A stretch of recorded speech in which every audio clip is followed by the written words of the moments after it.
प्यारे विद्यार्थियों, आज अपन ले रहे हैं अशुद्धि का सुधार। कल मैंने आपको इसका वीडियो समझाया था एक पक्षीय अशुद्धि के संबंध में। आज हम फिर ले रहे हैं, अभ्यास कर रहे हैं एक पक्षीय अशुद्धि का सुधार कैसे करेंगे और द्विपक्षीय अशुद्धि का सुधार कैसे करेंगे। अवस्था कौन सी है? तलपट बनाने के बाद किंतु अंतिम खाते बनाने से पूर्व। कुछ चुनिंदा प्रश्न में ले रहा हूँ, अभ्यास कर रहा हूँ। अशुद्धि का सुधार तलपट बनाने के बाद किंतु अंतिम खाते बनाने से पूर्व। नंबर 1, 500 रुपये मजदूरी चुकाई जिससे मजदूरी खाते में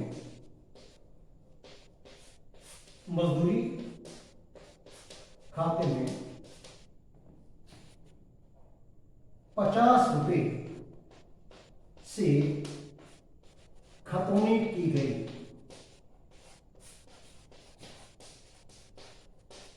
ये आपके सामने एक व्यवहार है, आपको अशुद्धि सुधार की कोशिश करनी है।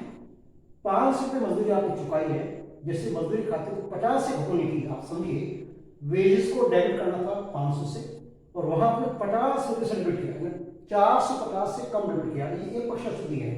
आपको यह तय करना है कि इसमें एक पक्षीय है या द्विपक्षीय है।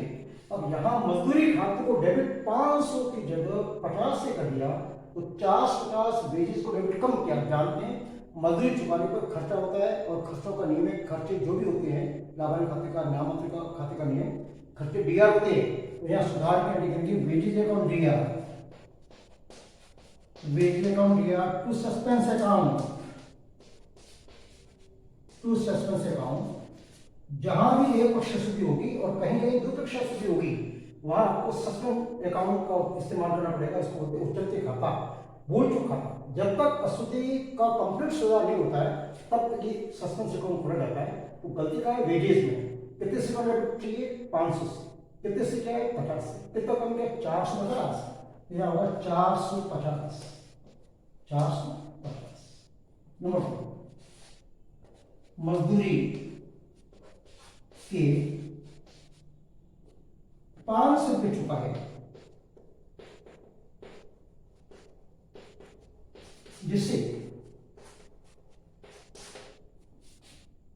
1500 रुपये से मजदूरी खाते को खता दिया।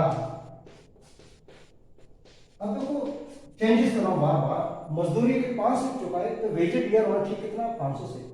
हमने 1500 से डेबिट कर दिया, मतलब मजदूरी खाते को डेबिट आपने किया है 1500 से, 1000 से ज्यादा कर दिया तो वेजेज का शेष क्या होता है? डेबिट। अब रद्द करने के लिए सीआर करना पड़ेगा, एंट्री होगी suspense account DR to wages 1000 रुपये। आप सोचिए, वेजेज को डेबिट करना चाहिए कितने से? 500 से। हमने कर दिया 1500 से, 1000 वेजेज को ज्यादा डेबिट किया है तो रद्द करने के लिए आपने वेजेज को सीआर किया वापस। तो ये अशुद्धि का सुधार होगा। नंबर 3,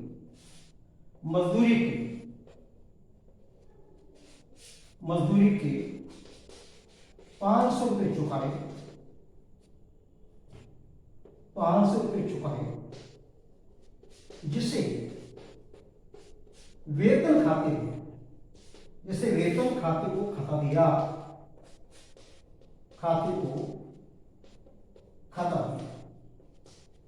इसके राशि होता है वेजेस की जगह हमने सैलरी को डेबिट कर दिया। अब आप सोचिए, किसको डेबिट करना था? वेजेस को। किसको डेबिट किया? सैलरी को। जिसको डेबिट करना उसको डेबिट कीजिए, जिसको गलती से डेबिट किया है रद्द करने के लिए उसको सीआर कीजिए। तो यह सुधार के जो भी वेजेज अकाउंट दिया, wages account DR to salary, wages account DR to salary account, वही अमाउंट 500 रुपये। उन्हें समझे इसको? किसको डेबिट करना था? वेजेस को। किससे डेबिट किया है? सैलरी को। तो वेजेस को डेबिट कर लो और सैलरी को लेकर उसका डेबिट कर रखा है तो उसको कैंसिल करने के लिए आपने इसको सीआर किया। तो खाते में अपने आप डीआर सीआर होने से सही रेक्टिफिकेशन हो जाएगा। उसको काट फास्ट नहीं करना है। कहने का मतलब किसको डेबिट करना था? वेजेस को। किसको डेबिट किया? सैलरी को। तो सैलरी को डेबिट करने के लिए आप सीआर कीजिए और जिसको डेबिट करना था उसको कीजिए debit. Wages account DR to salary. Number 4, मजदूरी के 500 रुपए चुकाए, जिससे वेतन खाते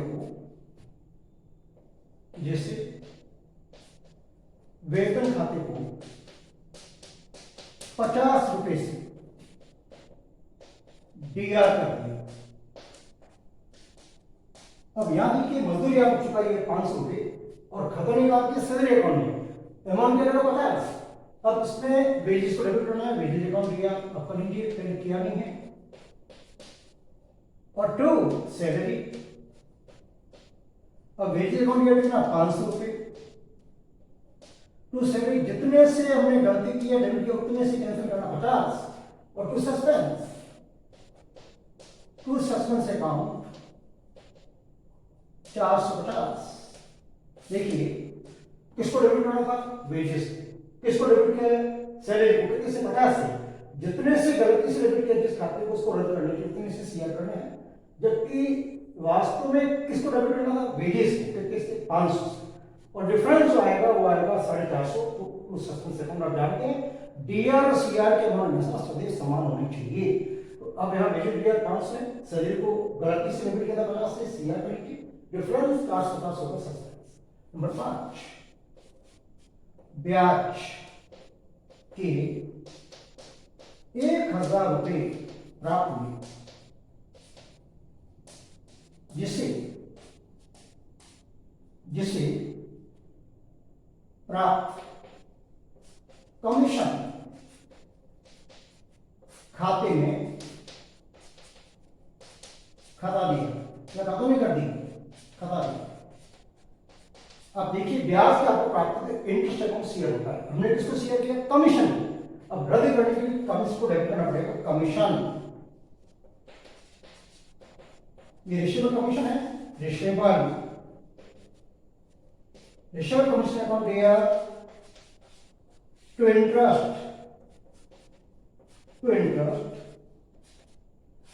सोचिए ब्याज के कितने मिले, 1000 रुपए, 1000 रुपए ब्याज को शेयर कीजिए, गलती से हमने कमीशन खाते में खता दिए, कमीशन को शेयर कर दिया, तो कमीशन को डेबिट करना पड़ेगा, receivable commission, profit commission, receivable commission को कोई फर्क नहीं पड़ेगा, समझाने के लिए लिखा है रिसीवेबल कमीशन अकाउंट दिया को इंटरेस्ट। नंबर 6, ब्याज के प्राप्त 1000 रुपए, जिसे प्राप्त ब्याज खाते के सीआर में 100 रुपए ही दर्ज किए। अब क्या गलती है बोलिए, ब्याज के 1000 रुपए इंटरेस्ट अकाउंट सीआर में 1000 से हमने सीआर किया है, सही खाते के सही पक्ष में लिखा है, अमाउंट गलत लिखा है, 1000 रुपए की जगह 100 रुपए सीआर किया तो 900 रुपए कम सीआर किया है। सस्पेंस अकाउंट दिया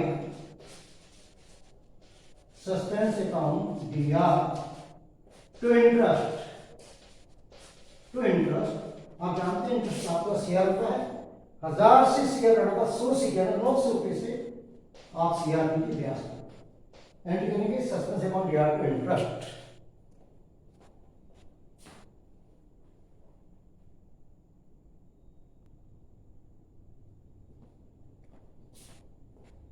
आगे देखिए नंबर 7,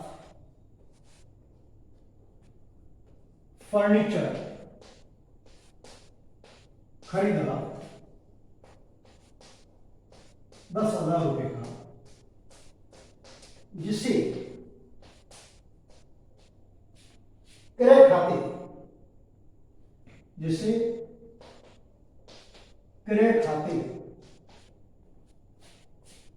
में खतौनी कर दी गई,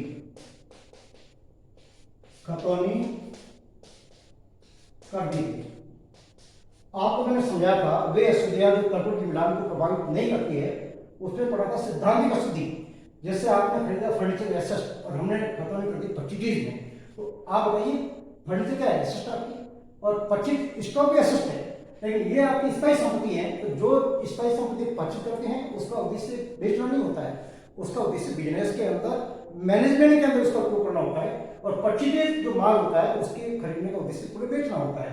तो जब माल परचेज करते तब परचेज दिया होता है। तो हमने खरीदा फर्नीचर जिसका उद्देश्य है ऑफिस के अंदर है, उसको काम में रहना मैनेजमेंट के अंदर।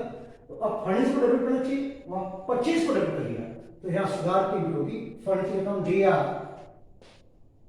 संपत्ति है, फर्नीचर अकाउंट या कोई भी ऐसी स्थायी संपत्ति परचेज करते हैं, संपत्ति क्लियर होगी, परचेज क्लियर नहीं होगा क्योंकि गुड्स नहीं है। टू परचेजेस अब इसका अर्थ समझें। राशि वही 10,000।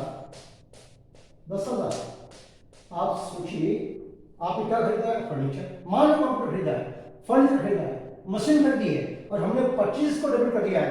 तो आप याद रखें, संपत्ति जब भी परचेज करेंगे स्थायी संपत्ति, उसको डेबिट कीजिए, और गलती से जिसको डेबिट किया पहले से उसको कैंसिल करने के लिए सीआर कीजिए। ये सिद्धांत कैसे दिखलाती है? सिद्धांत कहता है संपत्ति को 25 का संपत्ति डेबिट होना चाहिए, लेकिन हमने आगे खर्चा मान लिया, 25 को डेबिट कर लिया था, रद्द करने के लिए आपने 25 रुपये को सीआर किया। नंबर 8,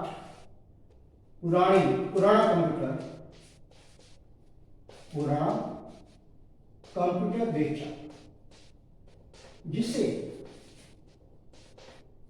विक्रय खाते में खाता दिया, विक्रय खाते में खाता दिया, या खाता नहीं करती, खाता दिया। अब यह सोचिए, जो पीछे में एंटिटी बिल्कुल इसी प्रकार की है, ये भी सिद्धांत की स्थिति है। आपने बेचा पुराना ऑफिस का कंप्यूटर, उपयोगी नहीं है, बेच दिया, और आपने सेल्स में दिखा दिया। आप जानते हैं कंप्यूटर बेचा, कंप्यूटर शेयर होती है ना, वस्तुगत खाता है, जाने वाली वस्तु शेयर होती है, हमने सेल्स में शेयर किया। तो सुधार में क्या करेंगे? Sales account DR, sales account DR to computer.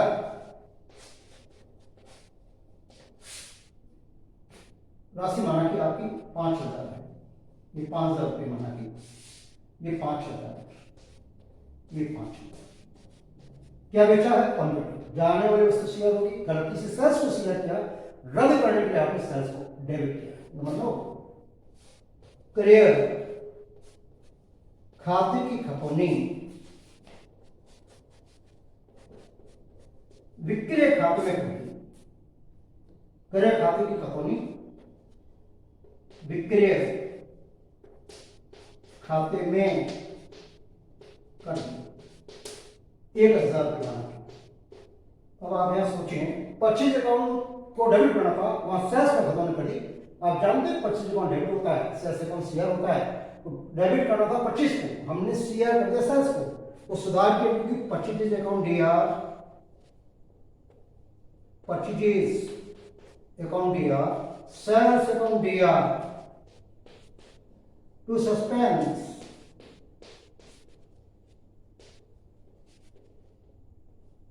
राशि 1,000, 1,000 और 2,000।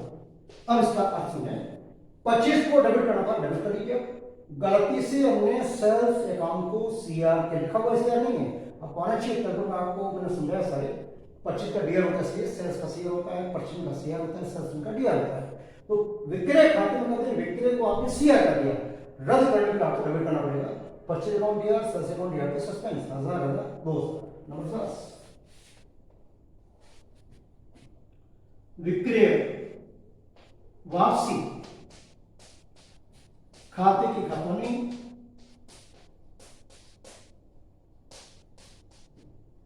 क्रय वापसी, क्रय वापसी खाते में कर दी, 2,000 रुपये। अब यहां आपको बैलेंस होना चाहिए कि सेल्स रिटर्न की खतौनी आपने 25 में कर दी, सेल्स रिटर्न से डीआर होता है, जो कि 25 से सीआर होता है।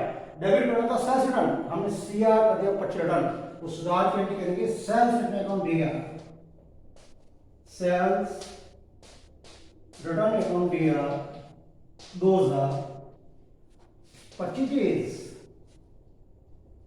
Return account DR 2,000 to suspense account 4,000।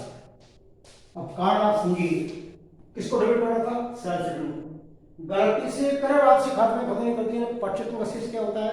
CR, उसको रद्द करने का डेबिट करना पड़ेगा। और सेल्स में अकाउंट दिया, पश्चिम अकाउंट दिया तो सस्पेंस। नंबर 11, व्यापार के स्वामी ने, व्यापार के स्वामी की निजी यात्रा 5,000 रुपये, व्यापार के स्वामी की निजी यात्रा 5,000 रुपये, जिससे यात्रा व्यय खाते को डेबिट कर दिया। यात्रा व्यय खाते को डेबिट एंड दिया कर दिया। अब इसको आप बात समझें, मैंने आपको समझाया था व्यापार के स्वामी द्वारा निजी प्रयोग के लिए चाहे माल निकाला जाए, नकद राशि निकाली जाए, कुछ भी हो, ड्रॉइंग दिया होता है। यहाँ क्या कर दिया? खर्चा है पर्सनल, बिजनेस से 5,000 रुपये लेके गया और इसको खर्च मांगे यात्रा में ट्रेवलिंग एक्सपेंस को डेबिट कर दिया, जबकि डेबिट होना चाहिए ड्रॉइंग्स। सुधार के लिए क्या करेंगे? ड्रॉइंग्स अकाउंट दिया, क्योंकि व्यापार का स्वामी पाने वाला है, पर्सनल खर्चा उसका है। और 2, गलती से हमने यात्रा ट्रेवलिंग एक्सपेंसेस को डेबिट कर दिया। थ्रू ट्रेवलिंग एक्सपेंसेस रद्द करना पड़ेगा खर्चे। राशि 5,000। नंबर 12, मोहन को 10,000 रुपये चुकाए, जिसे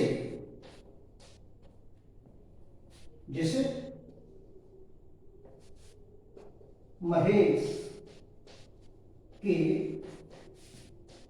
खाते को डेबिट कर दिया।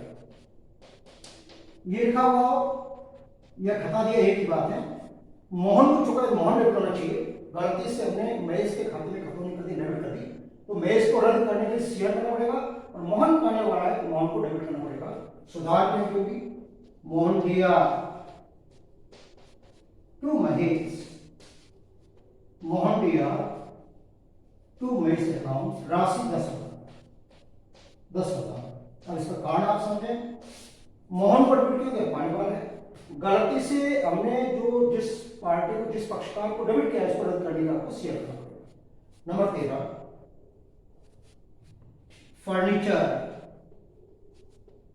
पर मूल्यह्रास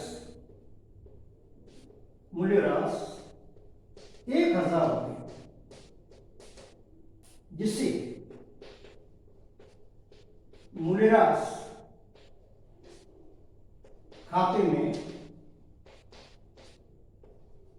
खतौनी करना भूल गए। अब याद समझिए आप, फर्नीचर डेप्रिसिएशन है, पूरे एंट्री डेप्रिसिएशन अकाउंट या तो फर्नीचर, लेकिन गलती का है सब डेप्रिसिएशन है, तो गलती है मूल्यह्रास, मूल्यह्रास डेबिट होता है, तो सुधार के एंट्री करेंगे डेप्रिसिएशन अकाउंट दिया, डेप्रिसिएशन अकाउंट दिया टू सस्पेंस अकाउंट, राशि 1,000। अब याद रखिए आपसे बोला फर्नीचर को मूल्यह्रास है 1,000 रुपये, और जिसे डेप्रिसिएशन खाते में खत्म नहीं करना भूल गए, गलती किसमें है?